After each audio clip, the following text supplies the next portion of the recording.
اللہ تعالیٰ نے خواجہ حسن کو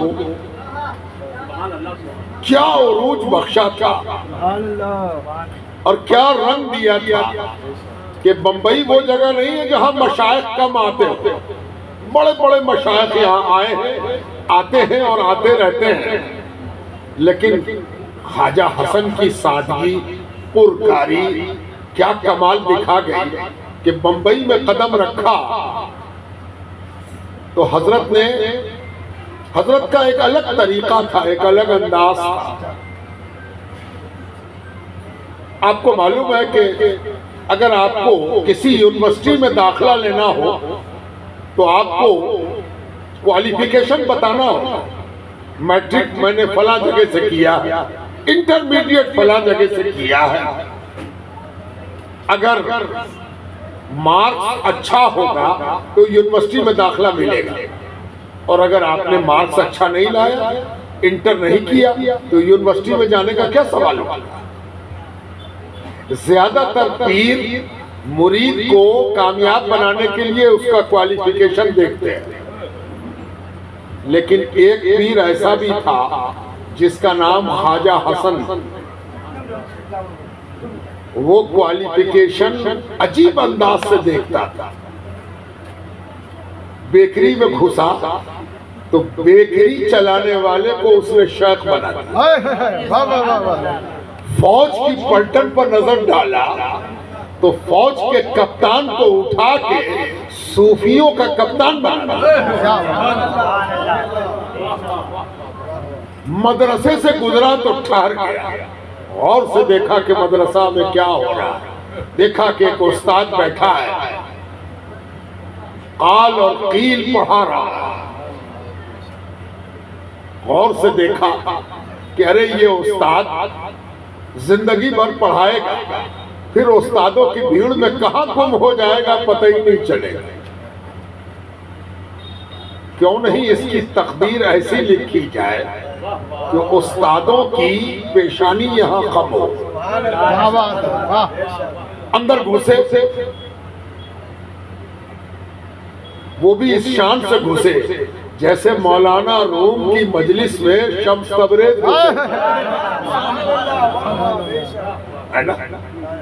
مولانا نے بھی غور سے دیکھا کہ یہ کون ہے نا، لیکن مولانا اندازہ نہ لگا سکے کہ یہ کون ہے، لیکن جو گھسا تھا وہ اندازہ لگا کے گھسا تھا.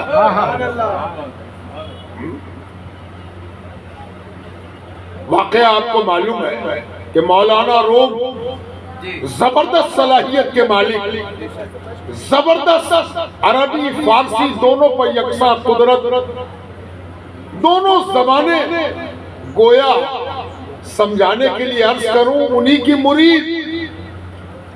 جیسے چاہے عربی کو باندھے اور جب چاہے عربی سے فارسی کی گلی میں فراٹے بھرتے ہوئے نظر آئے. لیکن اسی مولانا روم کے پاس شمس تبریز اپنی بیگانگی، فرزانگی اور درویشی اور قلندری کے ساتھ حاضر ہوئے. دیکھا کہ پڑھائی چل رہی ہے، پوچھا کہ یہ چیز یہ کیا ہے. مولانا نے پڑھاتے پڑھاتے دیکھا کہ یہ کون آ گیا، ڈسٹرب کرنے والا، چھیڑ چھاڑ کرنے والا. تو مولانا نے پڑھاتے ہوئے بڑے خشمگین انداز میں، ہلکے انداز میں، ٹالنے کے انداز میں، کہاں سے گھسا ہے، یہ پڑھائی لکھائی کی بات ہے، یہ کیا جانے گیا. پوچھتا ہے یہ چیز یہ کیا ہے. مولانا نے کہا یہ قیل و قال است کہ تو نمیدانی. یہاں ہم پڑھاتے ہیں کہ کیا کہا ہے اللہ نے، کیا کہا ہے رسول اللہ نے صلی اللہ علیہ وآلہ وسلم، اور پھر یہ پڑھاتے ہیں کہ کسی قول کے بارے میں علماء کیا کہتے ہیں، قال اور قیل. یہی تو پڑھاتے ہیں. اور تم بھی سب نہیں جانتے ہو، ہٹو چلو جاؤ اپنا کام کرو. ای قیل و قال است کہ تو نمیدان. شمس تبریز نے کہا تھوڑی دیر میں پتہ چل جائے گا کہ تم نہیں جانتے ہو کہ ہم نہیں جانتے. مولانا پھر پڑھانے میں مصروف ہو گئے اور شمس تبریز نے سوچ سمجھ کے اسی درسگاہ میں ایک کنارہ لیا اور کنارے سے اس الماری تک پہنچ گئے جہاں کتابیں تہ کر کے رکھی ہوئی. دیکھا کہ مولانا پڑھانے میں مصروف ہیں، طالب علموں کی طرف توجہ ہے. آستے سے ہاتھ دیا، الماری میں سے ایک کتاب نکالی اور یوں پھینکا. کہاں پھینکا؟ مدرسے سے سٹے ہوئے ندی بہ رہی، وہ کتاب ایسا پھینکا کہ سیدھے ندی میں جائے. تھوڑی دیر مولانا روم کی توجہ ادھر نہیں گئی. ایک کتاب، دو کتاب، تین کتاب، چار کتاب، پانچ کتاب، دھیرے دھیرے سب کتاب پھینکی جا رہی اور وہ ندی میں گر رہی. توجہ ہوئی مولانا روم کی، ارے یہ کر کیا رہا ہے؟ کتاب اٹھا کے ایسے پھینک رہا اور پورا ریک خالی ہو گیا. تو مولانا روم یہ بھول گئے کہ تھوڑی دیر پہلے اس نے کیا پوچھا تھا. اب مولانا روم نے پوچھا یہ چیز کیا کر رہے ہو، کیا ہے یہ، کیا حرکت ہے، یہ کتاب پھینک رہے ہو؟ اب شمس تبریز نے کہا این وجد و حال است کہ تو نمیدہ. یہ وجد و حال ہے جس کو تم نہیں جانتے. اور آپ کو تو معلوم ہے کسی کو اپنی عالمیت کا دعویٰ ہو اور اس کو آپ کہہ دیجئے کہ تم نہیں جانتے، یہ اس کے لیے بڑا پریشان کن ہے، قیامت سے کم نہیں ہے کہ آپ کہیے کہ تو نمی دانی، تم نہیں جانتے ہو. اب مولانا روم، ارے تو نمی دانی، ہم کیا نہیں جانتے ہیں؟ آج تک ایسا نہیں ہوا کہ کسی فتویٰ پوچھنے والے نے فتویٰ پوچھا ہو اور ہم نے فتوے کا جواب نہ لکھوایا ہو.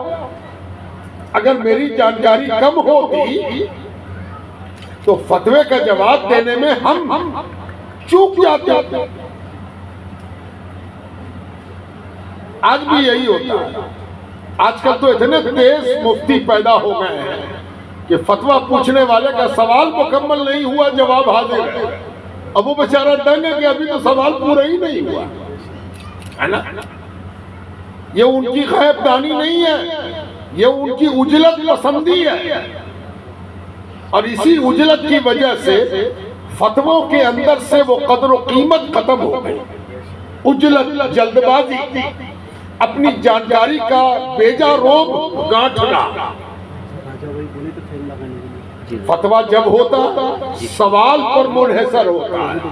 پہلے سوال کو سنیے، سمجھیے، پڑھیے، غور کیجیے کہ سوال کرنے والا سوال کن بنیادوں پر کر رہا ہے. جب سوال سمجھ میں آ جائے تب جواب کی دنیا میں قدم رکھیے اور جواب ایسا دیجیے کہ مقصد صرف مسئلہ بتانا نہ ہو بلکہ جواب میں یہ شان ہو کہ پوچھنے والے کی ایسی تشفی ہو جائے کہ وہ دین کے راستے سے دور نہ جائے.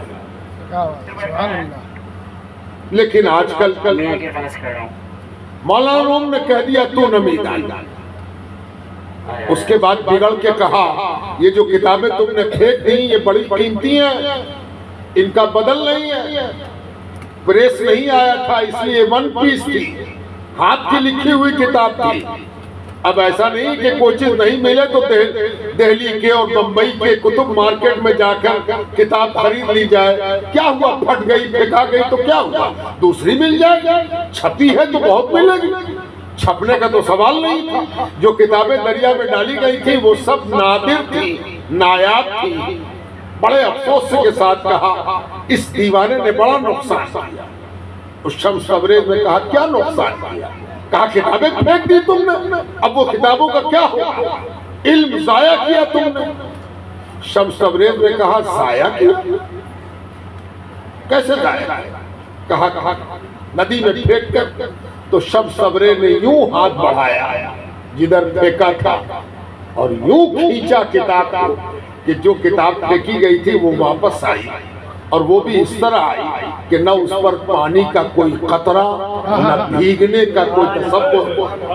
سوکھی کتاب ندی سے برآمد کی اور مولانا روم کی طرف بڑھائی. تو نمی دانی، یہ وجد و حال ہے، تم نہیں جانتے ہو، یہ وجد و حال ہے. وجد و حال میں وجد و حال کرنے والا بظاہر بے خبر معلوم ہوتا ہے لیکن دراصل وہی باخبر ہوتا ہے۔ نعرہ تکبیر، نعرہ رسالت، بسم الپیا، نعرہ تکبیر۔ 600 سال پرانا واقعہ مدرسے میں تازہ ہو گیا۔ مدرس غور سے دیکھ رہا تھا کہ کون ہے، اور آنے والے نے مدرس سے کہا مولانا کب تک کتاب پڑھائیے گا؟ چلیے نا، آپ کی تقدیر کچھ اور کہہ رہی ہے۔ مولانا مسکرائے اور کہا کہاں چلے، تو کتاب پڑھا رہے ہیں، ساری دنیا شاگرد ہو رہی ہے، پڑھنے آتے ہیں لوگ، ہم پڑھاتے ہیں۔ بھکاری آتے ہیں، ان کے کشکول میں علم ڈال دیتے ہیں۔ آنے والے نے کہا علم تو ڈال دیتے ہو، عمل کی بھی گارنٹی لیتے ہو۔ اب تو مولانا چپ کہ عمل کی گارنٹی کہاں سے آئے؟ علم دے دینا میرا کام ہے، عمل کی گارنٹی کہاں سے آئے؟ تو آنے والے نے کہا چلو نا میرے ساتھ، ایسا عمل سکھائیں گے کہ جس پر نظر ڈالو گے وہ علم سے عمل کی طرف ہجرت کر جائے گا۔ وہ کون سی کشش تھی کہ خواجہ حسن کے کہنے پر کتاب کا قلمدان چھوڑ کر حضرت غلام عاصی کھڑے ہو گئے۔ اب آگے آگے خواجہ حسن اور پیچھے پیچھے غلام عاصی، اور طلباء دنگ کہ قلندر کے پیچھے عالم وقت چلا جا رہا ہے نا۔ یہ دنگ وہاں بھی ہوئے تھے لوگ کہ جب پانی سے سوکھی کتاب نکال دی گئی تو آگے آگے شمس تبریز اور پیچھے پیچھے مولانا روم ایسے چلے جا رہے ہیں جیسے کسی دیوانے کے پیچھے عقل مند دوڑا جا رہا ہے۔ اس دن تو سمجھ میں نہیں آیا ہو، سمجھ میں تو تب آیا جب غلام عاصی کے پیچھے بسم اللہ دوڑنے لگے، تب سمجھ میں آیا کہ یہ تار کہاں سے کہاں جڑا ہوا ہے۔ بسم اللہ کہاں ملتے؟ بسم اللہ ملنے کے لیے خواجہ حسن کی صحبت ضروری تھی، اسی لیے غلام عاصی رحمت اللہ علیہ کو استاد سے شیخ بنا دیا گیا۔